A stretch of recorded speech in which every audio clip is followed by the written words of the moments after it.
Hello dear students and welcome to our English class. This is English for the 11th class and today's topic is workbook and grammar exercises.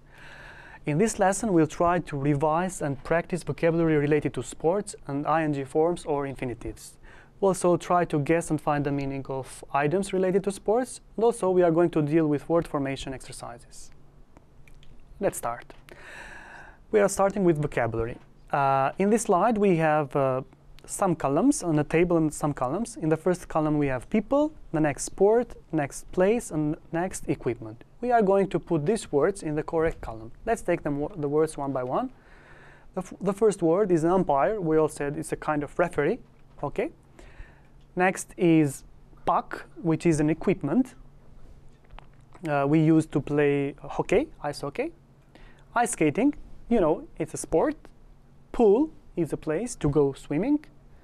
Skis are equipment to go swimming. Athlete is a person or sportsman.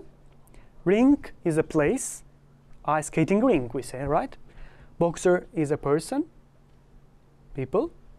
Bat is an equipment, we already said that. Track is a place, so when we go running. Archery is a sport. Baseball also a sport. Opponent, you know opponent, kundërshtar we say in Albanian.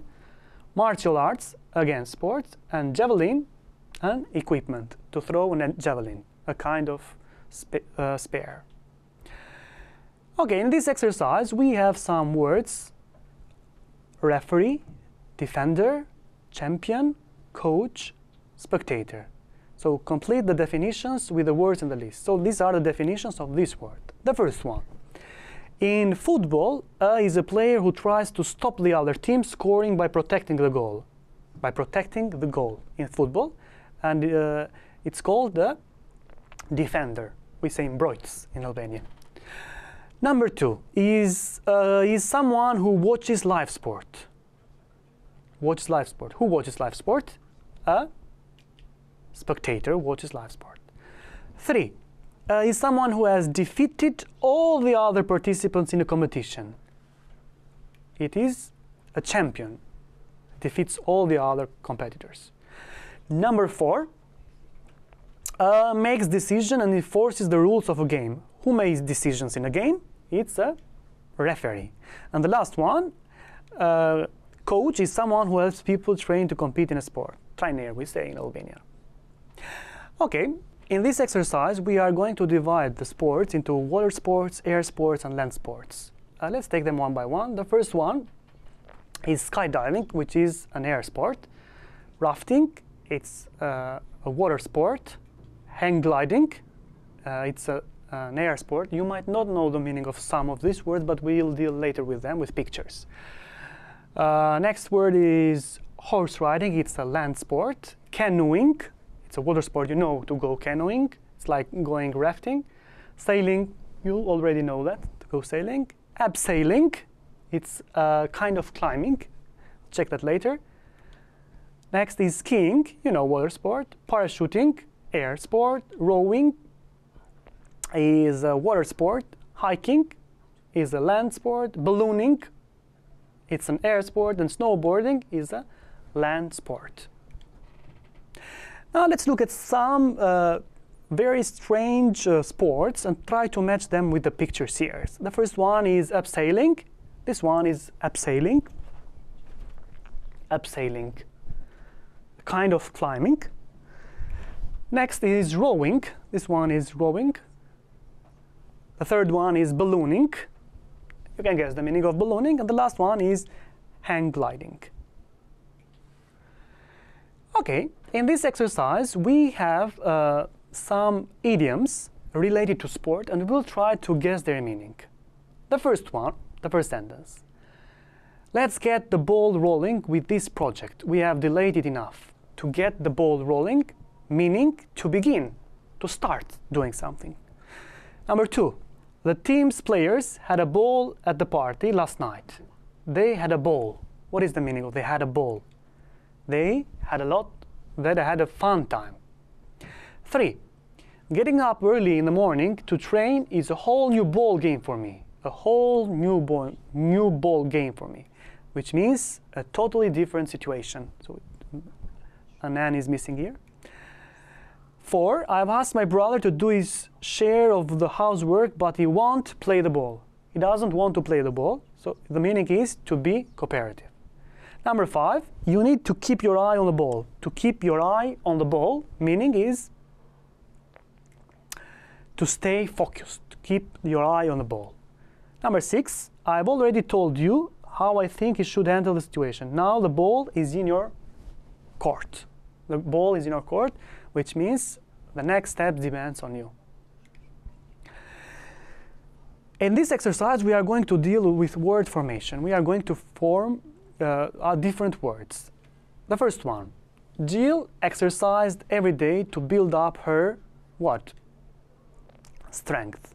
When we deal with such exercise, it's important to identify what kind of category should we make the word here. Noun, adjective, adverb, etc.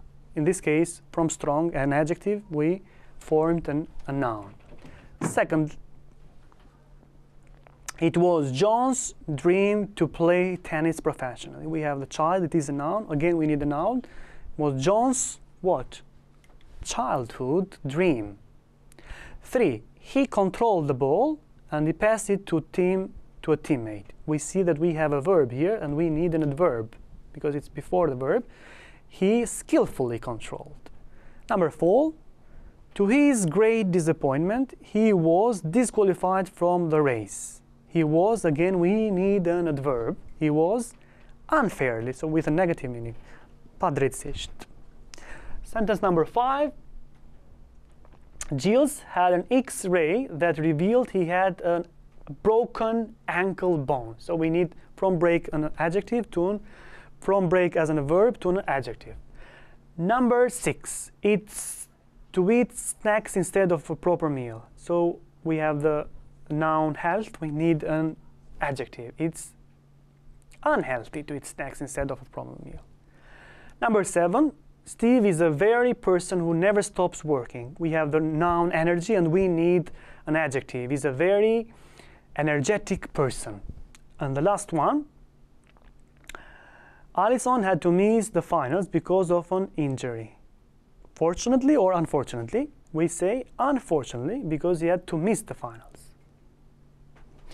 Let's look at some exercises related to the ing form and the two infinitives. Okay. Let's look at the first one. Do you play much sport? No, I prefer swimming because we have the verb prefer. Then we have to. We use the ing form. I prefer swimming to playing sports. Second, you'd better. We have the expression had better and we use a bare infinitive. You'd better train hard if you want to complete the marathon. I'm planning. We have the verb plan. It takes a to infinitive. Number 3, can I, we have the modal verb can. Can I borrow? We use the bare infinitive. Your badminton racket tomorrow? Sorry, I can't let you. We have the verb let, and we use again the bare infinitive. Number 4, would you like to watch television? No, I'd prefer. We have the would prefer expression. We use the to infinitive. I'd prefer to go out for a walk rather than stay in. We have the rather than and we use the bare infinitive. Number 5, I can drive you to the gym if you like. No, thanks. Again, we have the I'd rather walk there myself. We have the bare infinitive. Next exercise, we have to choose the best answer. The first one. The cup final was an unforgettable experience. We see that it is already done. It's watching the cup final because it is a kind of subject. Number 2, I'd rather, I didn't go, not go, or not to go to the football. We have the expression would rather. I'd rather not go to the football match. We use the bare infinitive. Number 3, there is no point. We see that we have expression there is no point, and we said that we use the ing form. There is no point trying to lose weight just by dieting. You should exercise too. Number 4, the players were made. We have the verb made, and we said that we use the to infinitive. We're made to have extra practice sessions at the weekends. Number 5, he strongly objected to being accused of cheating in the competition. We are using the present continuous to infinitive. Sue stopped going to the gym after she hired a personal trainer. And that was all for today. Thank you for your attention.